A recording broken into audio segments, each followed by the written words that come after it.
una continuidad, eso es indudable, que a grandes rasgos expresa una continuidad con Francisco, ¿no? Eso está claro. Bueno, estamos hablando con Tony Fenoy, para los que recién se suman, teólogo. Y te quería preguntar desde el lado del colectivo de Teología de la Liberación, en el que vos sos referente, ¿cómo se Sí. toma esto de homenajear a León XIII? La cuestión del Referum Novarum. Y está muy bien, porque la Rerum Novarum fue muy importante para ese momento de la historia. Eh, la Rerum Novarum fue, como les decía antes, un posicionamiento claro de la Iglesia en la cuestión social.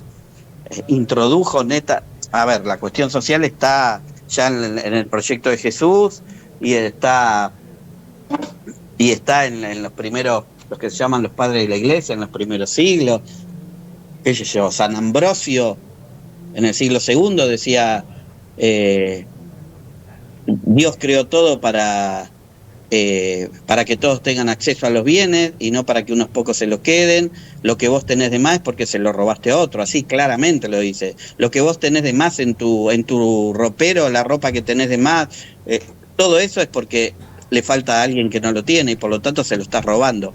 Claramente esa era la posición en los primeros siglos de la Iglesia. Después, la institución se fue acercando mucho más al poder, al capitalismo, y León XIII comienza esta mirada de la doctrina social fundamentalmente con la cuestión obrera, ¿no? La necesidad la necesidad de un trabajo digno, la necesidad de un sueldo justo, la necesidad de derechos que tienen que ser llevados adelante. Bueno, es muy importante el homenaje a León XIII que se le hace hoy por la Rerum Novarum. Fue clave en ese momento de la historia. Y bueno, hoy León XIV dijo que hay que hacer una Rerum Novarum con el tema de la inteligencia artificial. Bueno, veremos por dónde va eso, ¿no? Sí, así es. Tony, te habla Cachabela. Te queríamos preguntar también, ¿qué lugar crees que ocupa o que podría ocupar América Latina en su papado, mejor dicho, teniendo en cuenta la experiencia de León en el continente y el legado latinoamericano de Francisco? ¿Cómo lo ves? Porque hablábamos al principio de esta cuestión de que es un papa que nació en Chicago, en Estados Unidos, pero que se desenvolvió más casi 20 años en Perú, incluso está nacionalizado peruano, así que en ese sentido te queríamos preguntar qué lugar podría ocupar Latinoamérica en este sentido. Me parece que va a ocupar un lugar muy importante. Él conoce América Latina. Él cuando estuvo en Chiclayo como obispo, fue un obispo muy cercano a los sectores populares, un obispo muy cercano a los más pobres. Hay testimonios de gente que lo ha conocido, que cuando hubo es una zona de mucha inundación y él en las inundaciones se calzaba las botas y salía a dar una mano y ayudar a reconstruir casas. Bueno, una persona muy cercana a los pobres, ¿no? Y eso lo ubica en un lugar de conocimiento de América Latina, que no es el continente más pobre, es el continente más desigual.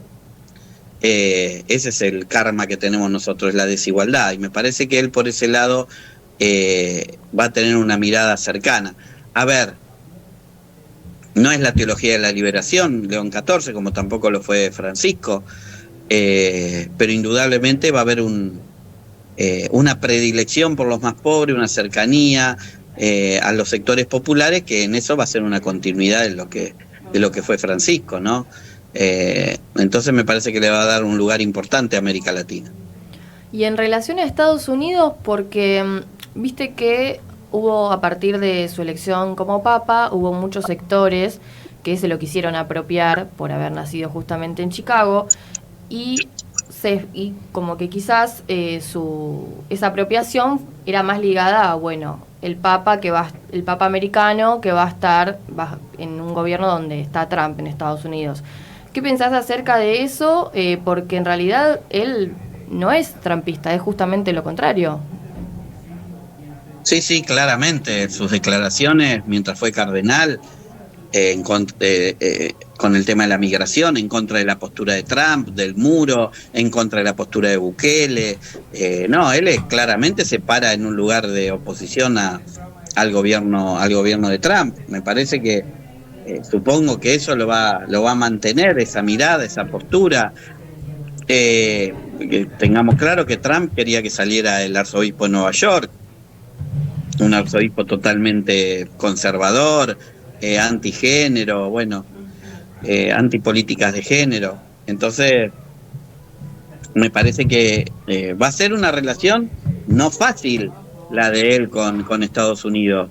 Y si sigue la mirada de Francisco, indudablemente se va a parar en el polo opuesto al de Trump, al de Bukele y al de todos y todas aquellos que tienen una mirada muy cercana a la ultraderecha, ¿no?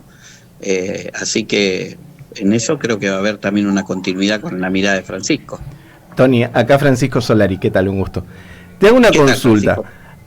¿Cómo ves en un contexto en donde, bueno, nosotros tuvimos al Papa Francisco que hizo mucho por volver la iglesia a pie o a la gente, en un momento en que el mundo está casi en disposición de abrir una nueva trinchera y estábamos a puertas en muchas ocasiones de una tercera guerra mundial?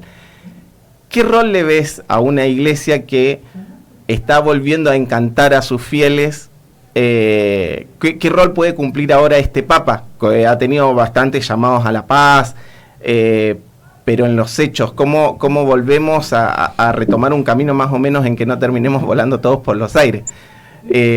Tiene un rol muy importante la iglesia en eso, en cuanto a una cuestión moral y discursiva de cómo cómo tratar de conciliar posiciones. En un mundo tan antagónico ahora, ¿no? Que hay tironeos todo el tiempo, que van desde aranceles, que van desde quién llega primero al espacio, quién tira más misiles, tiene los misiles más largos y ese tipo de cosas. ¿Qué rol puede llegar a ocupar este Papa? Mirá, me parece que va a tener un rol central y lo va a tener que asumir desde ese lugar. Él, lo poco que hemos escuchado de él en estos primeros discursos e intervenciones, como vos dijiste, habló mucho no solo del tema de la paz, sino también del diálogo como camino hacia la paz. Me parece que va a ser ha hablado muy claramente en contra de la guerra, habló de la guerra Ucrania y la OTAN, habló del tema de Gaza, está pidiendo un cese de la guerra en todos lados, y me parece que va a tener que tener la función de ser un mediador, ¿no? Un mediador para que, como vos decís, no terminemos en una tercera guerra mundial, que en realidad se está dando, como decía Francisco, por goteo, en etapas, pero bueno, tiene que ser el constructor de la paz, pero una paz que nazca de la justicia, ¿no? Esto es fundamental también. La Iglesia siempre sostiene la paz como fruto de la justicia, no la paz del cementerio, en donde no pasa nada, donde no hay injusticia porque están todos muertos, sino la paz que es fruto de la justicia, ¿no? Que es fruto de relaciones más justas, más humanas, más fraternas, más sororales, más igualitarias.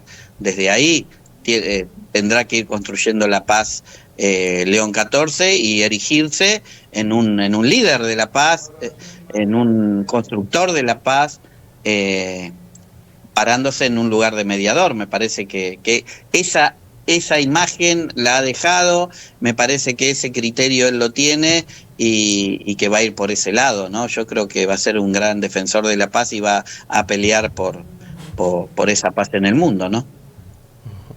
Muchas gracias. Muchísimas gracias, Tony. ¿Tiene alguna otra pregunta? No, simplemente, bueno, agradecerte, Tony, por contestar nuestra llamada, por brindarnos tu charla, tu conversación. Y bueno, celebrar que hayas estado en este espacio. Ojalá que en alguna otra oportunidad podamos tenerte acá en el estudio también. Sí, la verdad, muy interesante. Bueno, yo agradecerles a ustedes por el llamado. Sí, la próxima combinamos bien y pues espero poder estar en el estudio. Y bueno, y gracias. Y bueno, y sigamos construyendo también desde el periodismo ese que ustedes hacen, construyendo la paz, pero la paz que sea fruto de la justicia y fruto de la verdad. Como decía ayer León XIV, invitando a todos los periodistas a ser constructores de la paz desde la verdad. Muy Muchísimas lindo. Gracias, Tony. Hermoso, gracias, Tony. Muy buena charla, la verdad. Sí, Tony es, bueno, yo actualmente voy a contar una cuestión. Yo lo tengo de profesor en este momento, porque estoy cursando el seminario de Cristianismo Revolucionario acá en la Facultad de Periodismo y Comunicación Social, así que bueno, nos vemos diariamente nos vemos todos los jueves, mejor dicho, y sus clases son por demás interesantes, así que la recomiendo muchísimo. ¿En qué horario?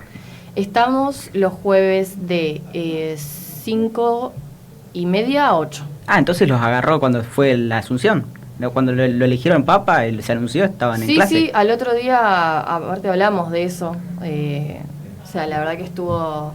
Sí, yo cuando fue lo de la Asunción, justo a esa clase no fui, pero nos agarró también el día anterior. No, fue la primera que no fui. Fue la primera que no fui, Tony lo puede confirmar.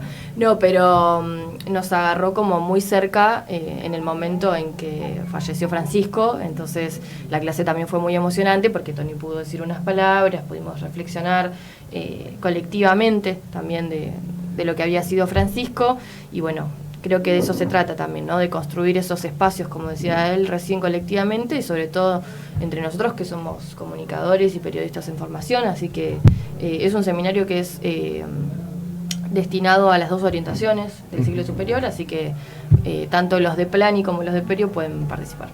Muy bien. Bueno, hablando de esto, de un poco con la muerte del Papa Francisco, lo que significaba un poco la despedida de un faro moral, si querés verlo en un montón de cosas, hoy quería traer a colación, bueno, ayer avisó Lucía Topolansky, la ex primera dama, o fue también vicepresidenta, fue presidenta del Senado de Uruguay, que, bueno, Pepe Mujica está viviendo sus últimos momentos de vida con un cáncer que ya está con cuidados paliativos y está en un proceso terminal. Hablando un poco de esto, de la lógica de cómo han ido desapareciendo esos faros, bueno, un faro político importante en América Latina, bueno, está por irse, ¿no? Descansar definitivamente de un cáncer que lo está atormentando. Así es. Bueno, llevando de vuelta al tema que mencionaba Tony, la de la vestimenta del Papa Francisco puede ser uno de los indicios que nos da más o menos de saber hacia qué lado iría. Tenemos ahí la imagen también del Papa Francisco en su Asunción y de Privos, el León Papa XIV, León. el Papa León. Qué raro decir el Papa León. Yo estoy tan acostumbrada a decir Papa Francisco que no bueno, acá se ve como las diferencias. Francisco se negó a la vestimenta tradicional, que es la museta roja, la cruz dorada, de oro, y fue más simple. La cuestión es que se dice que Privos siempre fue más institucional, más llevado a la institución, entonces utilizó la vestimenta tradicional de los papas, claro, para honrar toda la institución papal. No sé si es más un acercamiento hacia el conservadurismo, que es lo que se dice, pero sí hacia la institucionalidad de la Iglesia. Yo concuerdo un poco con Tony en esa concepción. Cuando asume Bergoglio como papa, yo también me puse, no estaba muy alegre, debo reconocerlo, debido a su actuar en Argentina, o con muchas discusiones respecto a formas en que él veía la realidad argentina. Es un tema controversial. Claro, pero yo estoy convencido, y una de las cosas de las grandezas que tuvo el Papa Francisco fue justamente que en el lugar que tuvo que ocupar, supo tener una posición muy, muy coherente, muy lógica, y que terminé queriéndolo mucho más. Pero bueno, ojalá veamos cómo le queda el poncho al Papa León. Concuerdo con lo que dijo Tony, hay que dejarlo caminar. Así que bueno, es muy pronto. Privos también tiene alguna que otra polémica en Perú. Cuando era obispo de Chiclayo, estuvo enfrentado a críticas por su accionar en manejos de denuncias sexuales. De denuncias de abusos sexuales en la iglesia peruana, sí. En el clero de Chiclayo. Pero sí, fue como denunciado, o sea, fue como señalado por no haber hecho lo suficiente para poder apartar a esas personas.